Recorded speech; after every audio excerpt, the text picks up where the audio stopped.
आजको टपिक हो endometriosis. Endometriosis भनेको के हो त? एन्डोमेट्रियोसिस एउटा यस्तो कन्डिसन हो जहाँ एन्डोमेट्रियमको एन्डोमेट्रियल टिस्यु युट्रसको बाहिर इम्प्लान्ट भयो भने चाहिँ त्यसलाई एन्डोमेट्रियोसिस भनिन्छ। Endometriosis is a condition where endometrial tissue in endometrium grows outside the uterus. एन्डोमेट्रियोसिसको मोस्ट कमन लोकेसन कुन कुन हो त? First most common ovaries, second most common cul de sac हैन, थर्डमा चाहिँ फेलोपियन ट्युब, फोर्थमा चाहिँ पेरिटोनियम, फाइभमा चाहिँ रेट्रोभेजाइनल सेप्टम, लास्टमा चाहिँ uterosacral ligament. Endometrial tissue spleen बाहेक अरू कुनै पनि अर्गनमा इम्प्लान्ट हुन सक्छ।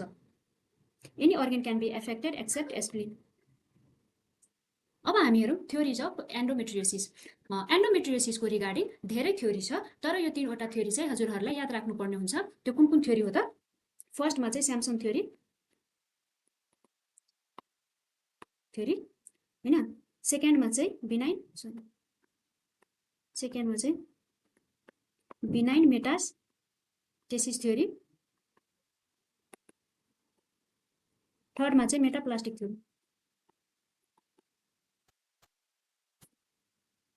यो तीनवटा थ्योरी मध्ये चाहिँ सबभन्दा most common theory Sampson theory हो। स्यामसन थ्योरीको बारेमा हामी अलिक डिटेलमा पढ्छौँ। Sampson theory worldwide accepted theory हो।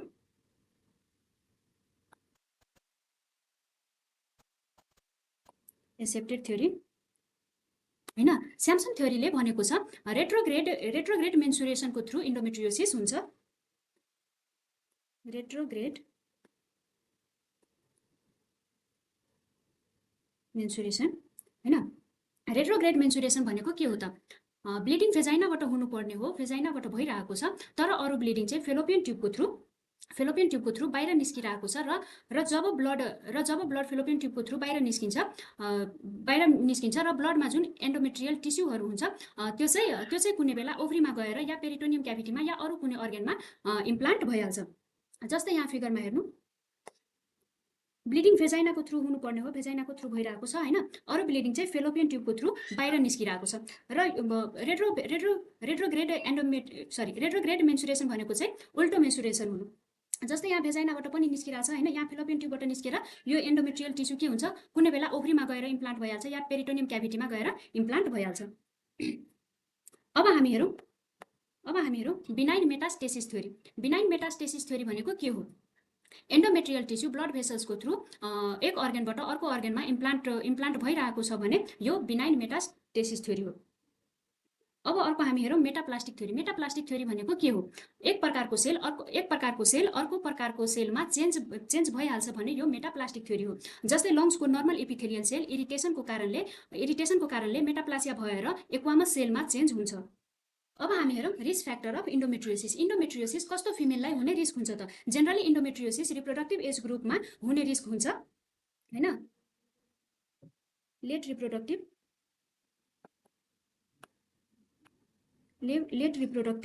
As group between 25 to 40 years. अर्को चाहिँ नलिप्यारिटी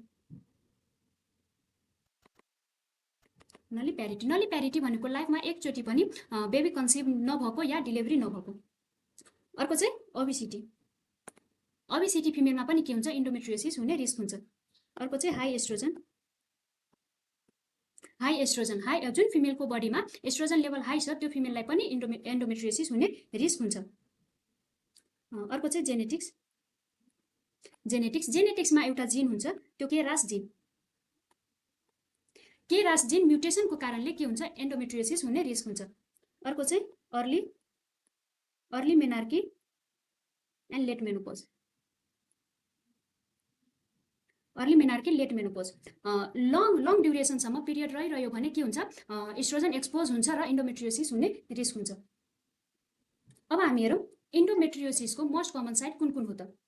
first most common site ovaries हैन, second most common site cul de sac, least common site of endometriosis brain. सबभन्दा कम एन्डोमेट्रियोसिस चाहिँ ब्रेनमा हुन्छ हैन। Most common extrapelvic site of endometriosis is sigmoid colon अब हामी हेरौँ surgical scar endometriosis. After surgery surgical साइडमा एन्डोमेट्रियल टिस्यु इम्प्लान्ट भयो भने चाहिँ त्यसलाई के भन्छ surgical scar endometriosis. After surgery, the growth of endometrial tissue on the scar of surgery is called surgical scar endometriosis. Surgical scar endometriosis mostly seen after कुन surgery गर्दा चाहिँ सर्जिकल स्कार हुन्छ त? मोस्ट कमन चाहिँ एलएससिएस सेजेरियन section. सेजेरियन सेक्सनमा के हुन्छ? Scar देखिन्छ हैन? अर्को चाहिँ हिस्टेरेक्टोमी। हिस्टेरेक्टोमी गर्दा पनि के हुन्छ? सर्जिकल स्कार देखिन्छ हैन? अर्को चाहिँ myomectomy scar and last one चाहिँ इपिस्टोमी स्कार।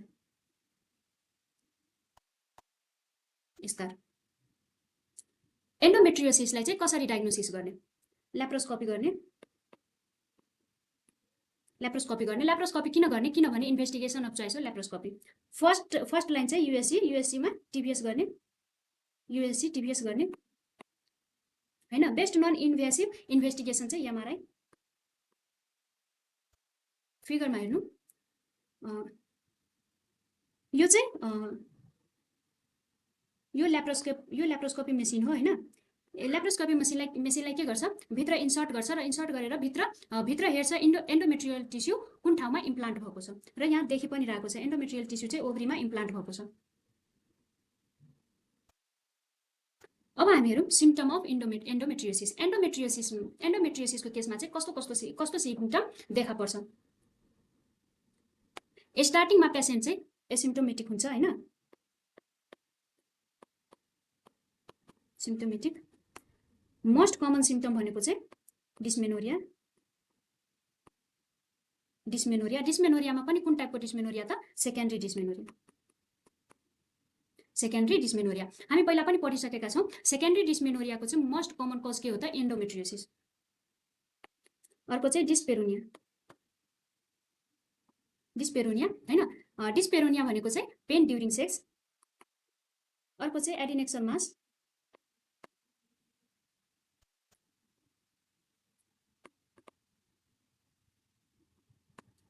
मास। हैन। इन्फर्टिलिटी, मेनोरेजिया भनेको चाहिँ एक्सेसिभ ब्लिडिङ ड्युरिङ मेन्सेस। लास्टमा चाहिँ पेल्भिक पेन। एन्डोमेट्रियोसिसलाई चाहिँ एन्डोमेट्रियोसिसको एक्जामिनेसन गर्दा चाहिँ के देखिन्छ? रेट्रोभर्टेड युट्रस देखिन्छ हैन।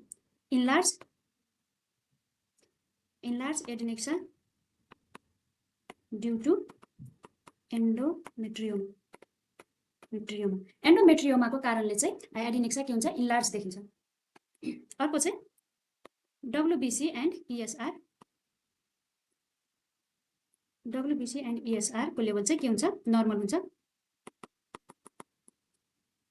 हुन्छ हैन। लास्ट वान चाहिँ CA125 गर्दा चाहिँ एलिभेटेड देखिन्छ। के हुन्छ? एलिभेटेड। CA125 गर्दा चाहिँ कुनमा चाहिँ एलिभेटेड देखिन्छ भने फर्स्टमा पेल्भिक ट्युबमा पनि के हुन्छ? CA125 एलिभेटेड देखिन्छ हैन। अर्को चाहिँ PIDमा पनि के हुन्छ? CA125 एलिभेटेड देखिन्छ। फाइब्रोइड्समा पनि के हुन्छ? CA125 एलिभेटेड देखिन्छ। अर्को चाहिँ ओभेरियन कार्सिनोमा पनि के हुन्छ? CA125 एलिभेटेड देखिन्छ। एन्डोमेट्रियोसिसलाई चाहिँ 4 टाइपमा स्टेजिङ गरेको छ हैन। Stage first minimal, stage second चाहिँ mild, stage third moderate and stage 4 चाहिँ सिभियर। अब हामी स्टेज फर्स्ट मिनिमलमा हेरौँ। यसमा के हुन्छ भने यसमा एन्डोमेट्रियल टिस्यु जस्तै यहाँ हेर्नु, यसमा के हुन्छ? एन्डोमेट्रियल टिस्यु चाहिँ सर्फेस लेयरमा इम्प्लान्ट भएको हुन्छ हैन। यो डिप लेयरसम्म पुगेको हुँदैन, यो माथि नै इम्प्लान्ट भएको हुन्छ। जस्तै यहाँ फिगरमा हेर्दा चाहिँ यो जति डट हेरिरहनु भएको छ नि, यो सब एन्डोमेट्रियल टिस्यु हो हैन। यो चाहिँ सर्फेस लेयरमा इम्प्लान्ट भएको छ। अर्को हामी हेरौँ स्टेज सेकेन्डमा चाहिँ माइल्डमा के हुन्छ भने एन्डोमेट्रियल टिस्यु थोरै डिप लेयरमा इम्प्लान्ट भएको हुन्छ हैन। र यसमा के हुन्छ? थोरै एडिसन पनि देखिन्छ। थर्डमा के हुन्छ भने स्टेज थर्ड मोडरेटमा के हुन्छ भने ओभरीमा बाइलेटरल या युनिलेटरल एन्डोमेट्रियल टिस्यु इम्प्लान्ट भएको हुन्छ हैन र सिस्ट जस्तो देखिन्छ त्यसलाई के भन्छ चकलेट सिस्ट यो चाहिँ सिस्ट हो अर्को हामी हेरौँ स्टेज 4 सिभियरमा के हुन्छ मेनी डिप लेयरमा एन्डोमेट्रियल टिस्यु इम्प्लान्ट भएको हुन्छ हैन लार्ज चकलेट सिस्ट देखिन्छ र यसमा के हुन्छ एक्सटेन्सिभ एडिसन हुन्छ र बवेल अर ब्लाडर पनि के हुन्छ इन्भल्भमेन्ट हुन्छ एन्डोमेट्रियोसिसलाई चाहिँ कसरी म्यानेजमेन्ट गर्ने एन्डोमेट्रियोसिसलाई चाहिँ 3 वटा मेथडले चाहिँ म्यानेजमेन्ट गर्ने हैन फर्स्टमा चाहिँ लाइफस्टाइल मोडिफिकेसन हैन सेकेन्ड चाहिँ मेडिकल म्यानेजमेन्ट गर्ने अर्को चाहिँ सर्जिकल म्यानेजमेन्ट गर्ने लाइफस्टाइल मोडिफिकेसनमा के गर्ने अब जस्तै पेसेन्ट चाहिँ ओबिस छ भने त्यसलाई के गर्ने त्यसलाई एक्सरसाइज गर्न लगाउने या फुडमा कन्ट्रोल गर्न लगाउने अब हामी हेरौँ मेडिकल म्यानेजमेन्ट कसरी गर्ने त एन्डोमेट्रियोसिसमा पेन हुन्छ हैन त्यही भएर हामी पहिला के गर्ने NSAID दिने पेन रिलिफको लागि के गर्ने NSAID दिने अर्को चाहिँ हर्मोनल थेरापीमा कम्बाइन्ड ओरल कन्ट्रासेप्टिभ पिल्स दिने यो कम्बाइन्ड ओरल कन्ट्रासेप्टिभ पिल्सले के गर्छ भने पेन रिड्युस गर्छ हैन र एन्डोमेट्रियल टिस्युलाई सप्रेस गर्छ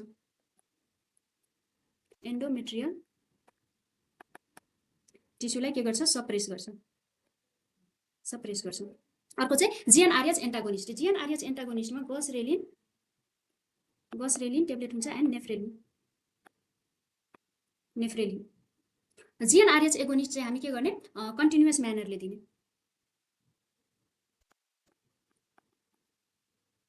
कन्टिन्युअस म्यानरले किन दिने किनभने GnRH एगोनिस्ट चाहिँ के गर्छ कन्टिन्युअस म्यानर्सले दियो भने के गर्छ GnRH लाई डिक्रिज गरिदिन्छ र GnRH डिक्रिज भयो भने चाहिँ के हुन्छ LH र FSH के हुन्छ डिक्रिज हुन्छ LH र FSH डिक्रिज भयो भने चाहिँ के हुन्छ इस्ट्रोजन पनि डिक्रिज हुन्छ अर्को GnRH एन्टागोनिस्टमा हामी के दिने सेट्रोरेलिक्स दिने हैन GnRH एन्टागोनिस्टले चाहिँ के गर्छ GnRH लाई डाइरेक्ट ब्लक गर्छ र GnRH ब्लक भयो भने चाहिँ LH र FSH के हुन्छ डिक्रिज हुन्छ LH र FSH डिक्रिज भयो भने के हुन्छ इस्ट्रोजन पनि डिक्रिज हुन्छ सिम्पलमा बुझ्नु पर्यो भने चाहिँ यो GnRH एगोनिस्ट एन्ड GnRH एन्टागोनिस्टले चाहिँ के गर्छ इस्ट्रोजनलाई डिक्रिज गर्छ डेनाजोल चाहिँ एन्ड्रोजेनिक drugs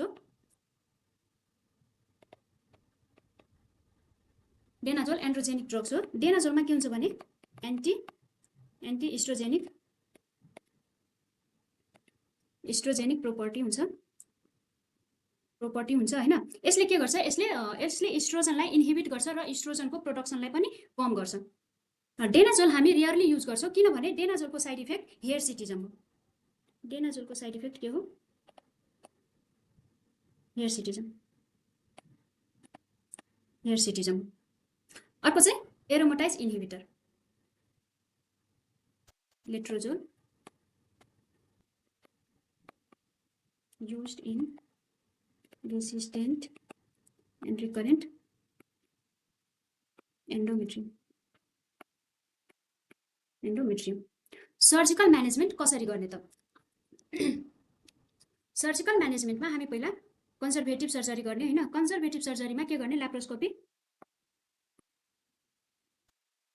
laparoscopy excision or ablation of endometrial implant conservative सर्जरीले पनि भएन भने हामी के गर्ने डेफिनेटिभ सर्जरी गर्ने डेफिनेटिभ सर्जरीमा के गर्ने भने हिस्टेरेक्टोमी गर्ने हिस्टेरेक्टोमी विथ अफ्रोएक्टोमी गर्ने हैन ओफ्रेक्टमी किन गर्ने किनभने यसमा ओभरी पनि इन्भल्भ हुन्छ त्यही भएर युट्रसको सँगसँगै ओभरीलाई पनि हटाइदिने थर्डमा चाहिँ सिस्टेक्टमी गर्ने हैन यदि एन्डोमेट्रियोसिसको कारणले इन्फर्टिलिटी भएको छ भने माइल्ड एन्डोमेट्रियोसिसमा क्लोमिफेन सिट्रेट दिने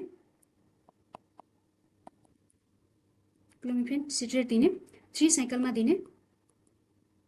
साइकलमा दिने क्लोमिफेन सिट्रेटले के गर्छ ओभुलेसन इन्डक्सन गराउँछ हैन यदि यसले पनि पेशेन्ट कन्सिभ भएन भने still patient not conceive then के गर्ने आइभीएफ